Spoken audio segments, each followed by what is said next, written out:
Good evening, all, and welcome to Bookhampton and R.J. Julia Booksellers' virtual event with authors Sheila Kohler and Jonathan Santlofer. We are so excited for tonight's discussion, but before we get started, just want to go over a few quick Zoom housekeeping details with you. Please ask questions using the chat box function of your Zoom screen. We will get to as many of your questions as we can later in the evening. And although you will remain muted throughout the duration of the event, a Bookhampton staff member is monitoring the chat box and will forward your questions along. So send them on over. For optimal viewing, you can use the Zoom view functions in the top right corner of your screen and select speaker view so that the speaking author will remain highlighted throughout the duration of the event. And of course, don't forget to purchase your copy of Open Secrets by Sheila Kohler and The Widower's Notebook by Jonathan Santlofer. Links for book purchases will be sent to you in your Zoom chat box, and signed book plates are available while supplies last. All right, let's get started, shall we? Bookhampton R.J. Julia Booksellers are beyond thrilled to be hosting authors Sheila Kohler and Jonathan Santlofer, who join us tonight to discuss Sheila's new book, Open Secrets. Sheila was born in Johannesburg, South Africa. She is the author of 14 works of fiction, including the novels Dreaming for Freud, Becoming Jane Eyre, and Cracks, which was nominated for the Impact Dublin Literary Award and made into a film starring Ava Green.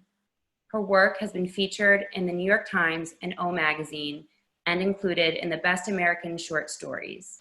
She has twice won an O. Henry Prize, as well as an Open Fiction Award, a Willa Cather Prize, and a Smart Family Foundation Prize. She teaches at Princeton University and lives in New York City. In conversation with Sheila this evening, we are so happy to have with us Jonathan Santlofer. Jonathan is a writer and artist whose debut novel, The Death Artist, was an international bestseller, translated into 17 languages, and currently in development for screen adaptation. His fourth novel, Anatomy of Fear, won the Narrow Award for Best Novel in 2009, and his short stories have appeared in numerous anthologies. He is also the creator and editor of several anthologies, including It Occurs to Me That I'm America, a collection of original stories and art. His paintings and drawings are included in many public and private collections. He also lives in New York City. So, without further ado, please welcome Sheila and Jonathan. Hi, everyone. Hi, Sheila. Hi, lovely to see you all here. Thank you for coming. Yes, welcome to everyone at Bookhampton. I've actually been in that store and read in that store physically. It's a beautiful place. And welcome to everyone who's watching. I'm so happy to be here with Sheila Kohler, whose new book, Open Secrets, I have now read, I think, twice or three times, kind of 2.5 times, Sheila. And I'm going to be very careful not to give anything away because it is a mystery. And I'm curious, I want to ask you to start out, what draws you to mystery, and particularly in this book, what drew you to mystery? Well, let me first say before I answer your question, to thank you for doing this. And to thank you for your help with my book, which was fantastic. Jonathan's a wonderful reader, wonderful, careful reader, and very generous. And he was extremely helpful in making me focus on, I think I had 4 sisters initially in this book and narrowed it down to 2. And that's just one of the suggestions that he made that was really wonderful. So thank you to Jonathan, and thank you to so many people who helped me with the writing of the book. But I will try and answer your question. So what drew me to mystery? I've always been interested in stories, yes. And for many years, I was a mother. I still am a mother, but I was a mother with small children. And one of my children was born deaf, actually. So it was important to grab her attention and to make sure that she was paying attention to what I was saying. So for many years, I was just a storyteller, and I had these little faces looking up at me, you know, and you can see with the child if they're interested in what you're saying. So that was wonderful to have that immediate feedback, you know, somebody who you can see on their face if you're going astray, and you can even ask them, you know, what should I call this one? Or now, what do you think should happen? Or anyway, story. Maybe I was a storyteller before that, you know, in the dormitory. I went to one of those English style boarding schools, and I remember actually telling stories at night in the dormitory, and I would go on, very enthralled by my own story, I must say. And I remember once that I was talking away, and I realized that everybody had fallen asleep and I was going on with this. Anyway, I've always loved stories, and mysteries are stories after all. There's the question, right? Who did it, or why did they do it? Or there's the question, and I suppose in later life, it became more a question for me of how does evil exist? Mm-hmm. And of course, I had a tragic occurrence in my own life. My own sister was killed before my eyes, if you will. I mean, certainly I was there, and I always felt, why didn't I do something to stop this, as one does when something like this happens? And behind that is the question, how, why, how could this happen? So I think that was the basis of the mystery form. And in Jonathan's wonderful memoir, too, which I wanted to mention and make sure that everybody, The Widower's Notebook, I don't know if you can see it, it's back to front on the screen, but anyway, it's wonderful. And he writes a wonderful memoir, which starts like a mystery. Because you don't really know what has happened. How did this happen? Why did this happen? Those questions that drive our fiction are so important. So I think that's at the basis, and almost all my books have a mystery element. Yeah. I just perhaps accentuated it somewhat in this. No, I think in fact that is true for your work. I do think that, and I often think that, you know, most books are propelled. They're propelled by some kind of, you know, there is some kind of engine that moves the book, and that usually is an unanswered question, right? That makes us want to turn the pages. And right. You know, I'm thinking of a book that wasn't mentioned of yours that I love, Bay of Foxes. Ah, yes. And there was something in this book that both books I remember thinking, Patricia Highsmith. Now, Patricia Highsmith, though I've read her biography, and I'm glad I never got to meet her because she sounds like a nightmare beyond belief. But I love her books, you know, the Ripley books, Talented Mr. Ripley, all of those. And there is something in this book and in some of your other books and in your writing a little that reminds me of Patricia Highsmith. Would you agree with that? Have you read much Highsmith? Yes, I've read, of course, Patricia Highsmith, not a huge amount, but certainly The Talented Mr. Ripley is one of the books that I've read and taught. And I think what's fascinating to me there, and that is part of this book and also The Bay of Foxes, is the question of identity. Because that's another mystery, you know, who am I? Who am I? Who might I be? And this idea in The Talented Mr. Ripley of somebody taking on the identity of someone else. And of course, in The Bay of Foxes, it's told really basically from the point of view of a young Ethiopian young man who is sort of picked up by a famous French writer, modeled somewhat on Duras. Anyway, I won't tell you what happens, but there's that kind of identity question. And there's this question of fame too, fame and position and power, and how do I get it? How could I acquire it? Well, you know, in Open Secrets, sort of almost nobody is who they appear to be. in many, many ways. I mean, that people unravel in different ways and reveal themselves in different ways from the beginning to the end of the book. And in fact, this is moving me into another little thought, but the book is set in an incredibly beautiful, lavish, world. And what I thought was interesting is that, so you have all this perfect life, and there's nothing greater than shattering a perfect life. At one point I thought, oh, so Sheila's she's getting even. She's really wrecking these people's lives. Good for her. But I wondered how you came upon that perfectly beautiful setting, the Côte d'Azur, and then Amagansett, by the way, for anybody out on Long Island. So the book is divided between, and Switzerland a little. But what brought you to those kind of settings? Yes, well, I suppose it was, growing up in South Africa, which is, for those of you who've been there, so beautiful.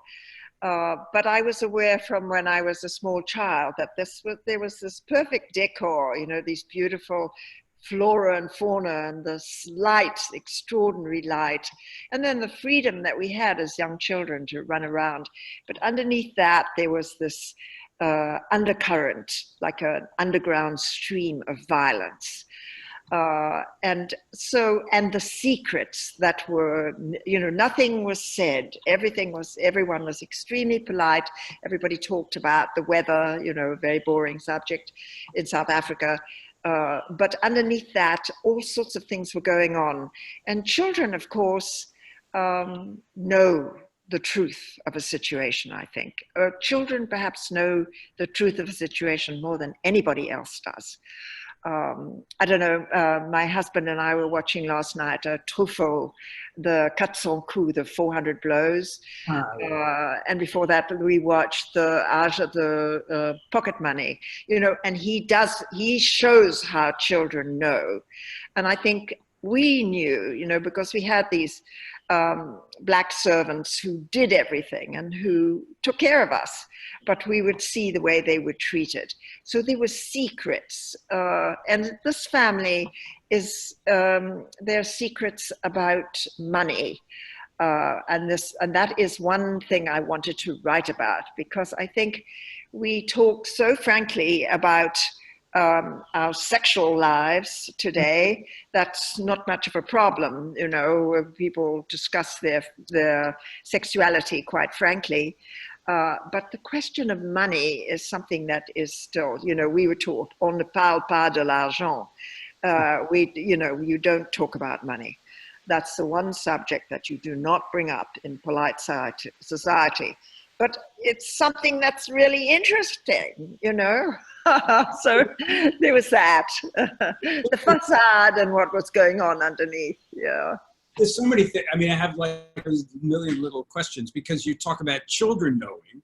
So I want to come back to money and banking, but the daughter, Pamela, to me, in the book, is much more grown up than her mother, and is much more aware of what's going on. She's closer to her father. She knows some of his secrets, She's great. In some ways, you've done it perfectly, because she's a child. She's a young teenager, but she's also very grown up and savvy in a way that I thought her mother was not. I mean, things change, but all right, okay. So you said that, but let me just ask you this. So research can sometimes kill a book. You have to not put too much so it doesn't overwhelm, but enough so your reader believes you. How much research did you have to do about banking and Swiss bank? Yeah, yes, thank you for asking. Yes, well, I did interview bankers, and it was always, at the end of the interview, I would say, politely, well, I will acknowledge you in the book. And they would always say, oh, no, please don't, no acknowledgements. So what was said was already a secret, supposedly. But of course, I used the information when I could. And then, of course, I read a bunch of books. And I read about Russia, I read about banking, and I read about collusion and, all that was going on at the moment when I was writing this, when the elections were going on and, what was Russia's influence on the elections? What is Russia's influence on the coming elections? We still have this question. And I even read, people ask me that because they do look at the acknowledgements, and I actually thank Vladimir Putin. So people are always saying, why are you thanking Vladimir Putin? And the reason is because I did read a book. It wasn't written by him, but it was a couple of journalists who interview him. And he answers, he's an intelligent man, and he has that kind of Russian appearance anyway of great sincerity. So it was very interesting, and I used quite a bit of that for my Russian. Well, yeah, I'm sorry. I just was going to say that there are two Russian characters, really, and they're so convincing. And I was going to ask you about that research about the KGB and oligarchs, although it's very subtle in the book. It's just enough to make me believe you know all about it and that you probably are friends with Putin. But, kidding, Sheila, kidding.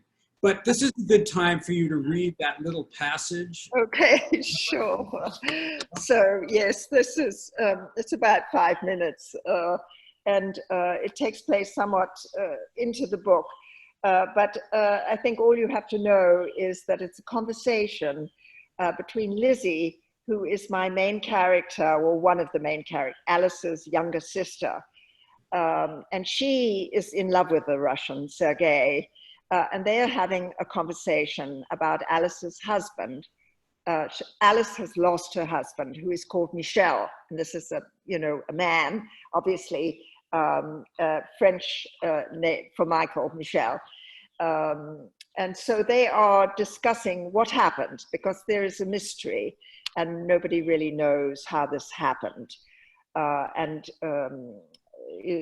Michel was a Swiss banker, and so there's a question of his clients and how much they are involved. So I think that's all you have to know. Oh, there's a daughter, Pamela, who we've been talking about, the young lady who is 14 in the book, and who is also then somewhat in jeopardy. What do you mean? Why did you introduce him? How do you know people like that? This is Lizzie asking Sergei.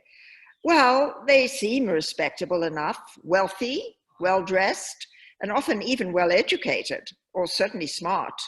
Business acquaintances.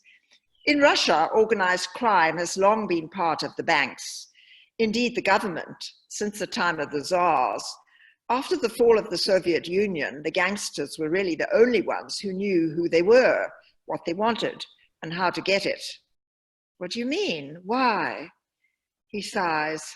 It was such a confusing time for most people. No one knew what to think. Lots of dirty Russian money flooded out of the country and into Western banks, as well as into real estate. Russian organized crime was commingled with Western money. No one refused the Russians' money. The West is just as guilty, in my opinion. You mean these were mafiosi, Michel's clients, your business partners? Lizzie asks. Some, all sorts of people go into real estate. You'd be surprised for various reasons. What sort of people? She looks at Sergei, whose gaze shifts, as it does so often, now out the window into the night. Russian oligarchs, for example, people with too much money and too few scruples. How did you get mixed up with people like that, she asks anxiously, thinking of the gun in his drawer. Because of my background, obviously, the language, and I know both markets. I started out here as a more or less starving teenager, after all, came to join an uncle who disappeared fast. No fancy university for me. My parents couldn't get visas. You know the story. You can imagine what I was obliged to do to survive. I had to hustle, and I did. I learned the ropes. So they came to me for information, help with their businesses. In the moonlight, Lizzie watches his face, which seems without expression as he speaks. What is he thinking, she wonders, as she often does when she's with him. Dirty businesses, Dirty Russian money? Why do you speak so badly about your own people, she asks. I thought you believed Russians were the best, the most gifted, the most talented people in the world. Oh, I do, Sergei says and sighs, leaning back against the sofa. Talented, even brilliant, very good at what they do, the best in the world, smart, good chess players in all senses of the word. They know, have always known better than anyone else, the human heart. For people who might be dangerous in some way? He looks at her and nods. A mystery, but Russians after communism have changed. Changed in what way, Lizzie wants to know. Sergei leans forward, puts his elbows on his knees and his head between his hands. Paranoid, frightened to speak up after the Cheka, the KGB. Look what happened to my poor father. People were so used to watching what they said. It required tremendous courage to speak out directly, to tell the truth. Don't you think people are like that everywhere? Frightened, unable to think for themselves, she asks. Maybe, but it's worse in Russia. There's no history of democracy. The musicians, the writers, the painters have tried to establish some kind of freedom. But even Pushkin was banished, not to speak of people like Dostoevsky, or more recently, poets like Akhmatova. At least under the Tsarist regime, they didn't have our modern means to interfere in people's lives. They didn't have radioactive poisons, Lizzie says. And now, today, there's no respect for human life? Sergei nods his head. The system has changed, but not the people. They've just spread a flashy veil over the old one. KGB was dissolved, but its officers are still around. Look at the president, dressed like a mob boss and sounds as if he comes from a gangster film. Look at the strut and the quick, wary, sideways glances. Politicians acting like gangsters, people sacrificed for the needs of the state, used as trading chips, fodder. Look at poor Litvinenko, a radioactive poison in his teapot, an excruciatingly painful death. You know Stalin's famous quip, if there's no man, there's no problem. Lizzie just stares at Sergei and shudders, thinking of how his poor father, a brilliant doctor, threw himself down stone steps in Stalin's prison. Could Pamela be in serious danger? Sergei goes on, lowering his voice slightly as if he's afraid someone might hear in the old house where the walls are thin and sound carries easily. Buying an apartment or a house is often simply a way to launder money. I've seen people just come in with millions of dollars in cash and plonk it down on a desk at the moment of a sale. Takes your breath away. And you introduce people like that to Michel, Lizzie says indignantly. He shrugs and explains, I was just trying to help. He needed clients. Many of his more respectable American or French clients had left the bank, repatriated funds, paid the penalties, or moved it to London and given up their American citizenship. But these Russians were looking for safe havens, banks that would take their money without asking any questions. Where did they get so much money, she asks. Much of it just stolen after the fall of the Soviet Union. Gazprom, Sibneftegaz, the major gas fields, for example. Big banks like UBS and Julius Baer were refusing foreign money that was suspect in any way, and people were scrambling to hide great sums. They were happy to find a smaller private bank and an obliging banker who's not too choosy, any bank. So you introduced them to Michel, Lizzie says, looking at Sergei's shadowy face in the moonlight. You introduced him to real crooks, ruthless crooks? I tried to warn him, and I think he was increasingly worried himself. He must have suspected that he was in trouble. He pauses, looks at her, and adds, he must have known these people were a law unto themselves. Yes. God, I love that. I love that. By the way, you're going to read all of my books from now. Okay, sure. One question that I want to ask you that is, okay, so there's a kind of, let's say it's a topic, a theme, a thing in the book, and that is of the wife who knows nothing of her husband's life until he's dead. And it shows up in a lot of stories, it shows up in real lives, but you know, it's something that fuels your book, this fact that she doesn't know what her husband does, what he's really about. And it's also about men and women and husbands and wives. So I wonder if you could speak to that a little bit. Yes, yes, she doesn't know, and she does know probably. You know, it's very convenient for her not to know. Yeah. She doesn't want to know, I suppose. And, you know, there are a lot of women, and I have to put myself a little bit in that category, who were brought up with that idea. You don't, that's not for me. I don't need to know about that. I don't need to know about the nitty gritty of how. I think it's a bad, certainly not a good thing in a woman's education. But it certainly, in some ways, it makes life easier, right? I don't know, so I will play my violin. This is Alice perhaps thinking. I can play my violin. I don't have to worry too much about, you know, the nitty gritty of every day. I can maintain an illusion of goodness. And I think this comes, I don't know, I'm thinking even of Conrad, who describes women of this kind. These women who are a little bit, you know, sort of the angel in the house thing. She's so good, she's so kind, she's so lovely, but she doesn't actually have to face the nitty gritty of coming up with everyday, the necessities of everyday living. But you know, So, she also, oh, I'm sorry. yes, She says at one point how when she's realizing so many things, how she comes to blame herself because she had a beautiful life. She had this beautiful house. She had, yes, as you said, she could play her violin. She didn't have to think about this, but that she realizes that at one point, how she has kind of exchanged a kind of ignorance for this blissful, beautiful life, and how she's now paying for it. You know? yes.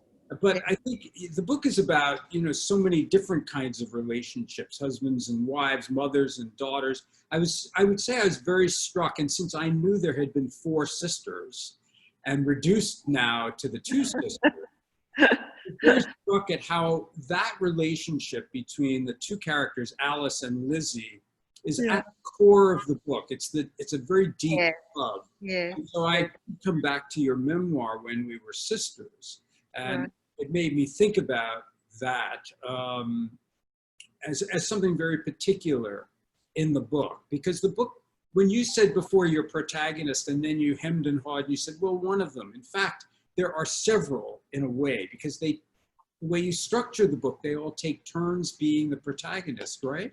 Right, right, Okay. right. Yes, I have to tip my hat to, well, to the French. You know, Colette, of course, had 4 sisters in her Toutonnier, which was a little bit, you know, the story of these girls coming back. There are actually only 3 of them that come back. So they come back to their the home where they have grown up. So there was a little bit that idea for sisters.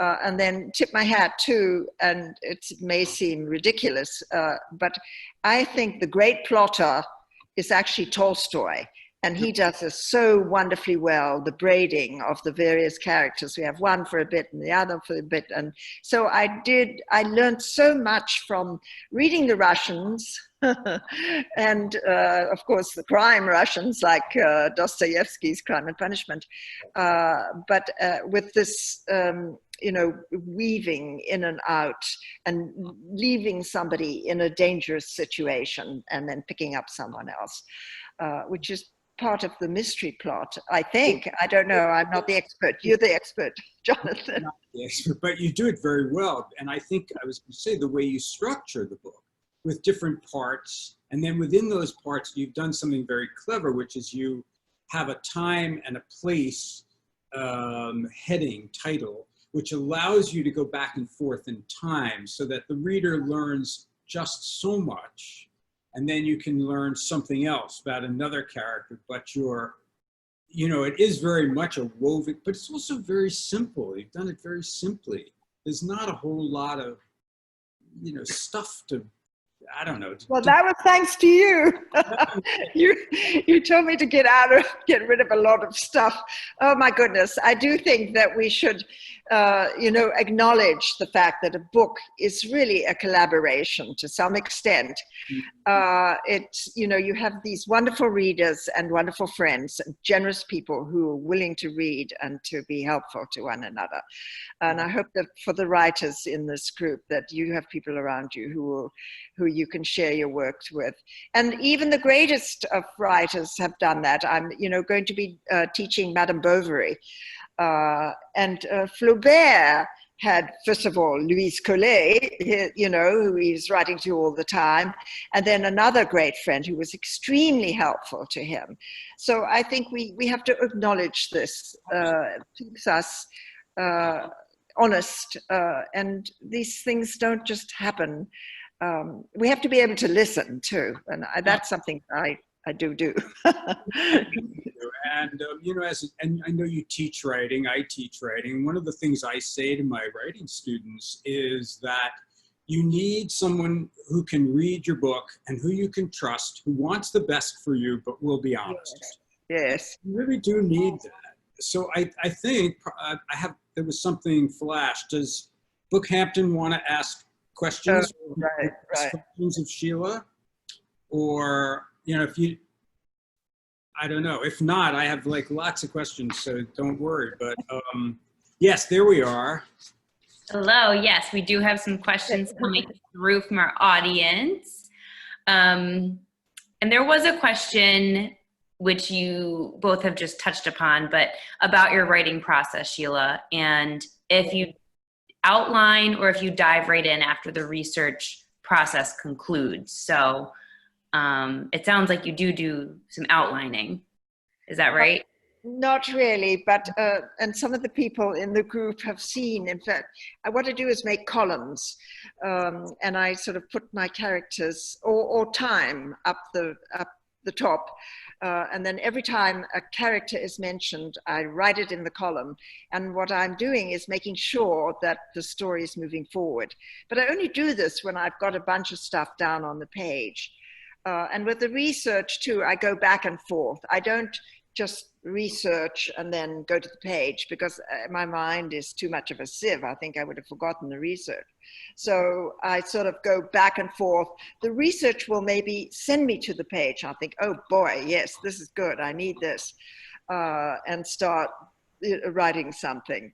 So it's a kind of back and forth, not a note-taking.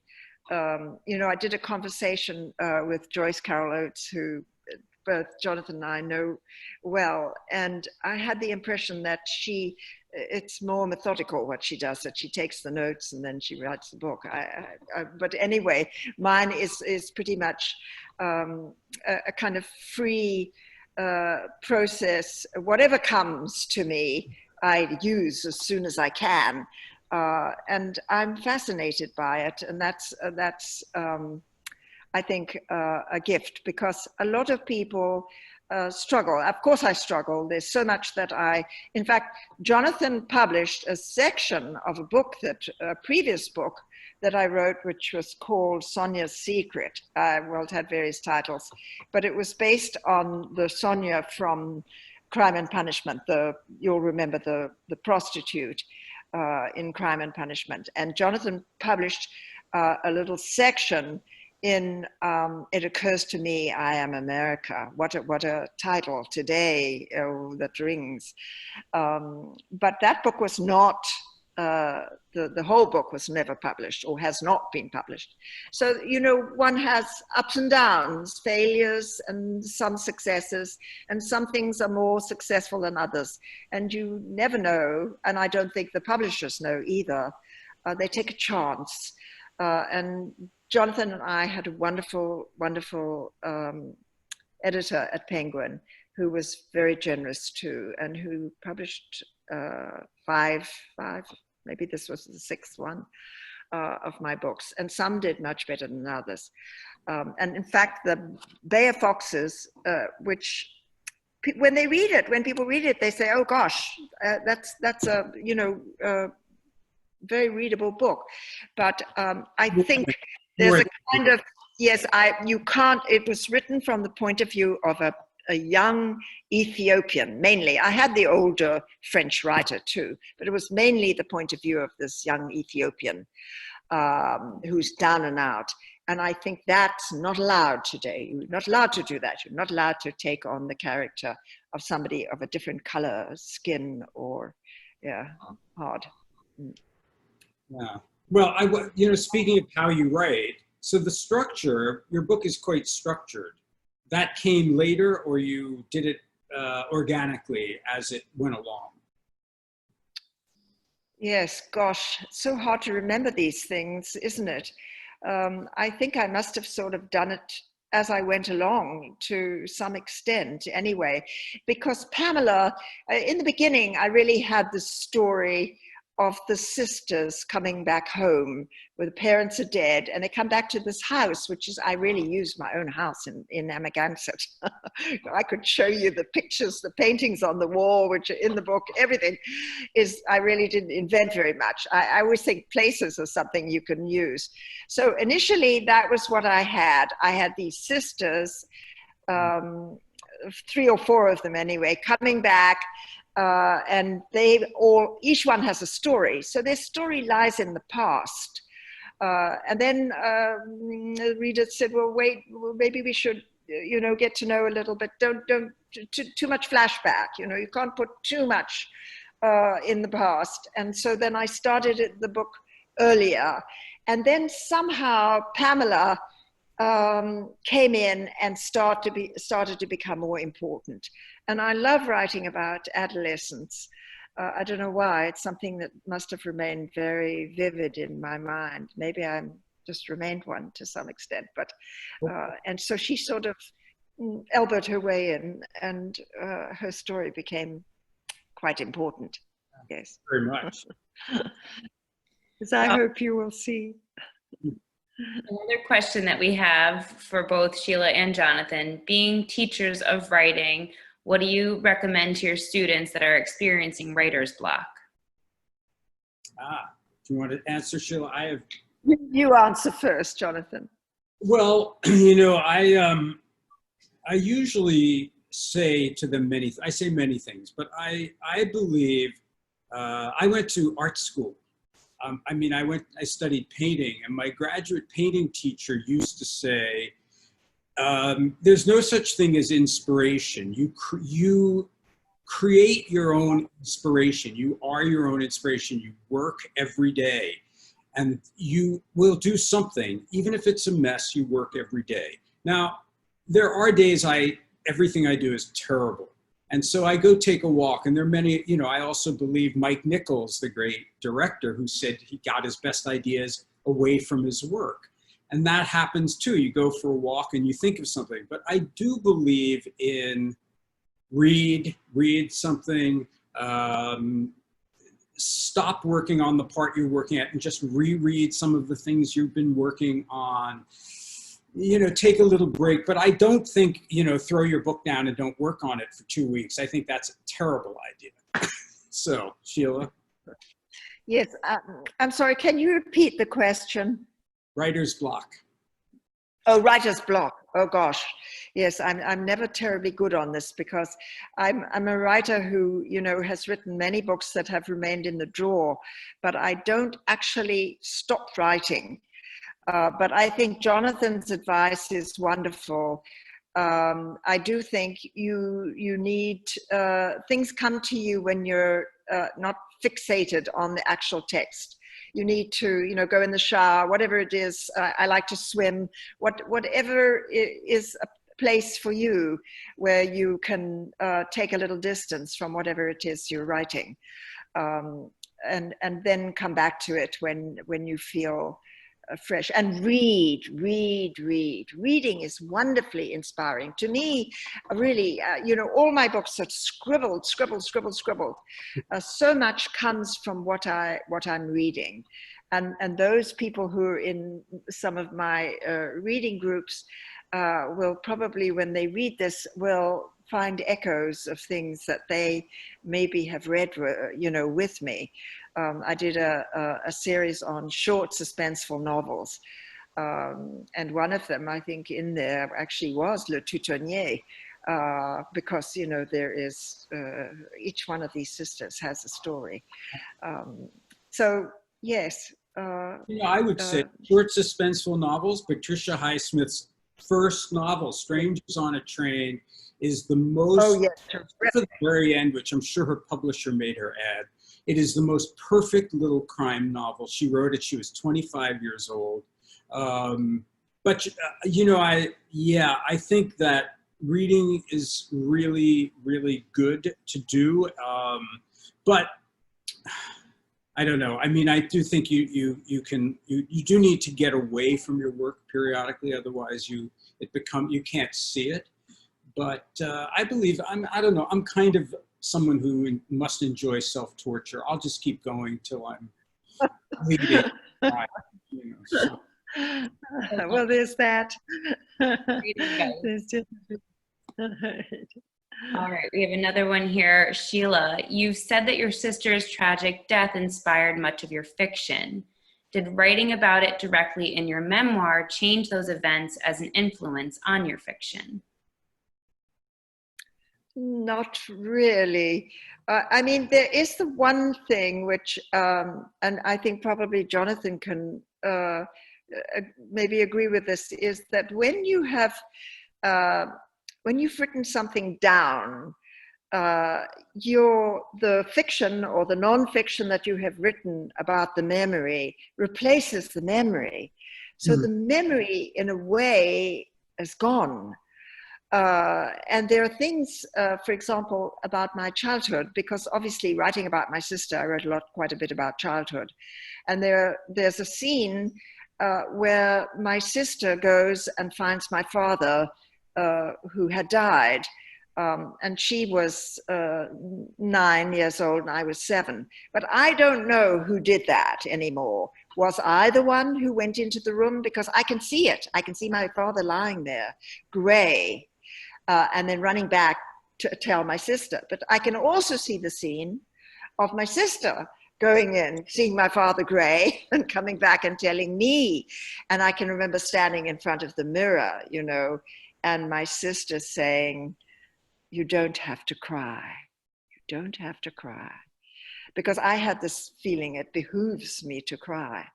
But we hardly knew my father, you know. We very seldom saw him.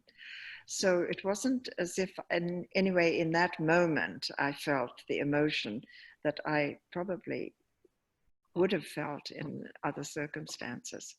Yeah, so fiction, an actual memory is gone because I've written about it.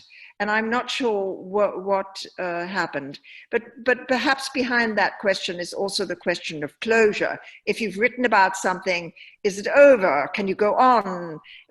And there I would say no. I keep writing the same thing. Even this book, as Jonathan said, has many elements from my relationship with my sister. This older sister and the younger sister who follows in her footsteps and who is sheltered to a great extent by this older person who helps her and teaches her about life. Yes.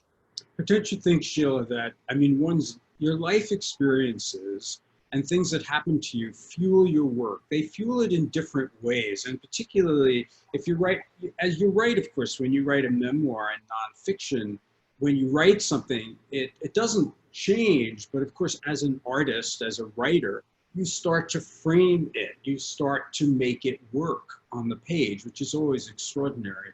But so much of what you have experienced in your life, and you with your sister, has fueled these other books. I mean, Lizzie and Alice in this book have beautiful, wonderful relationship, which is somewhat mother-daughter, very sister, all kinds of things that are complex, which are fictional and have, so we're not dealing with the truth, but you're creating a new kind of truth out of the truth of your world, of your life, right?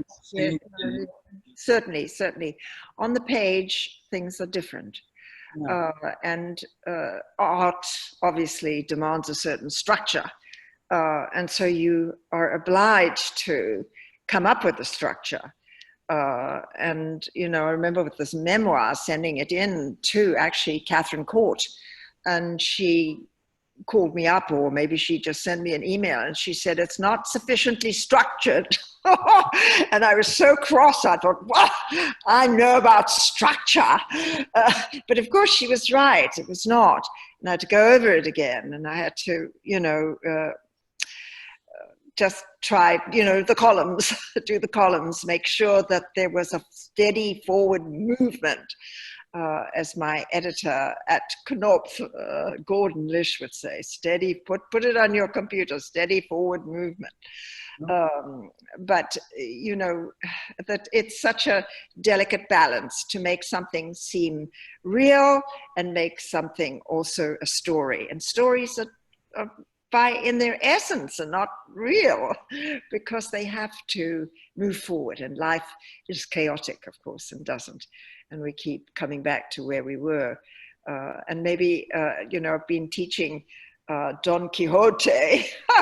And for those of you who've been in the group, you know, it's a series of going out and coming back in, and going out and coming back in. It's a series of circles, on and on, but wonderfully done. Yeah. Well, question for Sheila and Jonathan, being authors of many books, is there any one character you've created that is your favorite, and why? Oh gosh. Yeah. Would you say something, Jonathan? Do you have a favorite character? You know, it's weird. I would not say I do, because I would say I love all my characters, but a character did come into my mind, and I haven't been with him in a while. And he was a character I created for a book called Anatomy of Fear. His name is Nate Rodriguez. I'd probably get in trouble for him nowadays, but he's half Puerto Rican and he's half Jewish, and he's a police sketch artist. And I created him mainly because I wanted to be able to do some drawings in my book. And so I became Nate Rodriguez. And I felt very close to him, even though he was very tall and handsome, but I had the right to do that, you know. But I still feel like he's I don't know. Right now, though, who knows? The characters I'm working with right this minute are the ones who are most alive to me. So that all seems to happen. You know, people come up to you at things and ask you about a character in a book. I'm sure this has happened to you, Sheila, like that you've written a long time ago and you think, who? What? You know, you have no idea. So, yeah. Yes.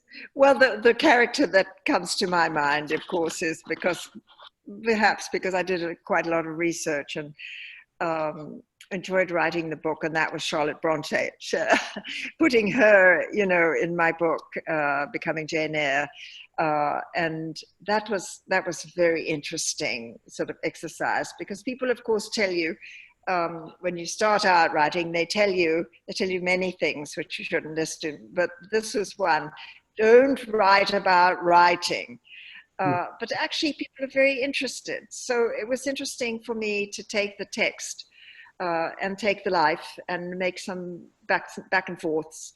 And there too, the story came to me. You know, it starts out with the father, funnily enough, how these things haunt you. The father has had his cataract removed, which in those days was done without anesthesia. And he's lying flat. You had to lie flat on the bed and not move. And that's where the book starts. And Charlotte is sitting by his bedside. And oddly enough, and I can remember saying, when I had this cataract removed from one of my eyes, going in and saying to the ophthalmologist, I said, "Oh, you know, I've written a book." And the character has his cataract removed without any anesthesia. And he said, "Oh, how terrible, how terrible." But the remarkable thing was, of course, that I did wake up during this operation and said, how much longer is this going on for? And they said, oh, I'm sorry, there's been a complication. And it went on and on. So be careful what you write. Be careful what you write. Well, last question before we have to wrap up for the evening. And I especially love this one since we are at the bookstore. What books are you reading now, this is for both Jonathan and Sheila, that you recommend, and or some that you can read over and over again? Go on. Well, I've been talking about Don Quixote for a long time, and I really recommend that as good pandemic reading. First of all, it's extremely long. Well, in my Norton edition, it was only about 750 pages, but if you make the print a little larger, it's at least 1,000, and it goes on, and it's funny too. It's very Sancho Panza is very funny, so you get this sort of light, gay, and not judgmental. There's nobody who's really bad and nobody who's good, which is a hard thing to do, actually. So that's really one thing that I would recommend. And then we're starting on Madame Bovary, which is also a wonderful. And then I recommend Jonathan's, if you haven't read it, The Widower's Notebook. So, Jonathan. Thank you. I read quite a lot during this time. I reread Strangers on a Train because I loved it. I reread Rosemary's Baby. Oh, gosh. Which is, by the way, a beautiful, amazing book, and is somewhat of a feminist book reading it today. And then I watched the Polanski movie, and apparently they collaborated, so it's very close. Oh, wow. I reread Crime and Punishment because I'm fascinated by it. Wow. And then I read I read My Dark Vanessa, which my daughter gave me, and I thought this is a very difficult book to write about. A lot of women have talked about, abuse as young women. I thought it was terrific, My Dark Vanessa, totally terrific. And I'm on the good side of American Dirt. I know I recommended it to people who hated it. I couldn't put it down. I loved it. I loved every minute of it. I thought it was a great, emotional, blah, blah, blah, blah. And I think, fine, she can write whatever you want. And that's what I think anyway. But, so yeah, I've been reading a lot and writing a lot too. So, yeah. That's one of the joys, I suppose, of quarantine, is we have time to sit down and read our to-be-read lists. Yeah, yeah, it's true. Right. Well, Sheila and Jonathan, we are about at that time where we unfortunately have to come to a close, but we want to thank you so very much for being with us tonight, for sharing with us. It has been an absolute pleasure hosting you both. And to our wonderful guests for tuning in tonight, of course, and joining in on the fun, for supporting our authors, for supporting your local independent bookstores. It means the absolute world to us. Don't forget Open Secrets by Sheila Kohler and The Widower's Notebook by Jonathan Santlofer can be purchased both online, in store, or over the phone, whatever you are most comfortable with, both at Bookhampton, at RJ Julia Booksellers, and at Wesleyan Booksellers. Have a great night. Happy reading, and we'll see you guys next time. Thank you. Thank you, everybody. Read Sheila's beautiful book, all the writers. Thank you.